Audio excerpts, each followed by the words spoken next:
Hi folks, this is Donnie D. I want to make a quick look and review video on a bench rest that I recently purchased. I've used it about 3 times, so I think I know enough about it to give a reasonably intelligent review. I was looking at, been wanting a bench rest for a while, and I was wanting a recoil absorbing or reducing rest, and I looked at lots of different ones. Including the Caldwell lead sled. There are a couple, 3 different versions of that, and I've settled on this one mainly because it had really good reviews and it had a really good price.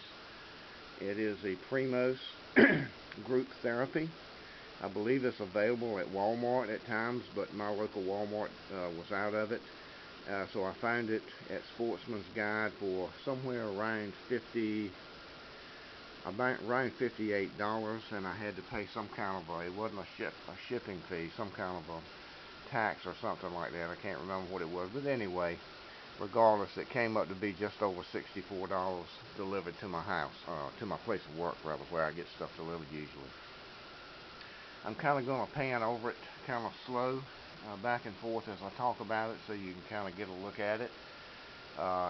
First thing to let you know, out of the box, when you first get it, you'll notice that it's very heavy, which is a good thing for a recoil absorbing bench rest. You don't really even have to use bags with certain calibers of rifles. But as you can see, it does come with a pan or a shelf or whatever you want to call it, so you can put weight bags on it. I'll get to what I did about weight bags in a minute. Also, it's very easy to assemble. It probably took me 5 minutes to put it together, maybe 10, something like that. As you can see, it's got 1, 2, 3, 4 height adjustment knobs.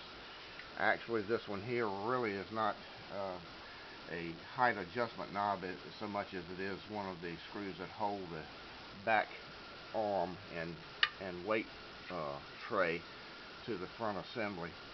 And of course, there's a pin up here that holds it all together. This one actually shouldn't even contact the table. You need to allow the front 2 and the rear one to be the ones that contact the table. Up under the bottom, those little ends of those bolts have rubber feet on them that you can take off if you'd like, and the end of the bolt is pointed, so it'll grip the surface. I prefer, so far at least with my bench, to use the rubber feet so it doesn't scratch the surface. These adjustment knobs allow you to raise and lower it, of course, the actual base itself, and to level it as well. If the ground you're shooting off of your bench is on may not be level, you can get it level with these as well. These green pieces, once you get the knob turned and adjusted to the right height, you tighten these green discs down and they act as lock nuts. I really am impressed with, well, one thing, the fact that it came with the front bag. That's really nice. But I'm really impressed with the locking mechanism and the height adjustment wheel. That is really smooth, really well made, heavy duty. Works really good. I was really impressed with that. Really simple to use. You just turn that about a quarter of a turn to loosen it, adjust the height to whatever you want it to be, then tighten it right back down. Again, it has the tray for weight bags. You can buy weight bags on the internet and spend some money, or you can go to, like I did, and went to Wally World, just look around in there in different departments. I can't remember where I found them, but I found some little black zippered canvas bags. They're probably about 7 or 8 inches long by about 5 inches high, with a zipper on them. I just filled them up with some steel BBs, and I don't know how much they weigh, but 2 of them are adequate to weight this thing down for my 308 rifle. So that's what I used. But anyway, back here on the back, of course, you've got your yoke, or whatever you want to call it, that catches the buttstock of your rifle to absorb the recoil, nice and wide, so it'll accept pretty much any rifle stock you want to put in it. A narrower stock, of course, will be in here loosely. If you want it to be in there, jam it in tight. Which I kind of do. When I was shooting my 308, I just wrapped the stock with a little bit of foam rubber and pushed it down in here and it held it just fine.